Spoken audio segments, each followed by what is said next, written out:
Hey everyone, today I'm going to show you how to edit and organize the quick settings panel on your Google Pixel. Without any further ado, let's get started. First, swipe down from the top of your screen to reveal the quick settings panel.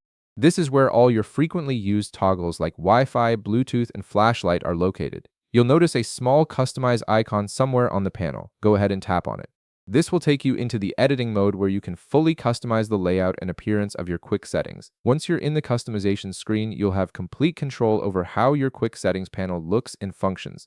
To rearrange any of the icons, simply press and hold on any setting tile you want to move. While holding it, drag it to wherever you want it to appear on the panel, then release your finger. This is super useful for placing your most used toggles at the top where they're easier to reach.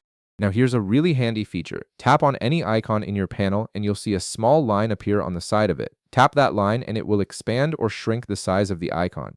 This allows you to make your most important settings larger and more prominent, or make less used ones smaller to save space. It's all about creating a layout that works best for how you use your phone. If there are any toggles you don't use anymore, you can easily remove them.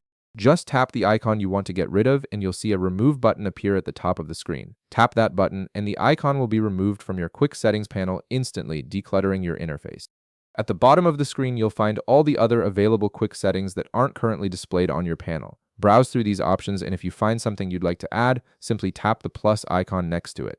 This will immediately add that toggle to your quick settings panel, making it accessible with a single swipe. And if at any point you want to go back to the default layout, there's a reset button at the bottom of the screen. Tap reset and your quick settings panel will return to its original configuration. This is helpful if you've made too many changes and want to start fresh. And that's it. You've now customized your Google Pixel's quick settings panel to work exactly the way you want it. If this video helped you out, be sure to leave a like, subscribe, and I'll see you in the next one.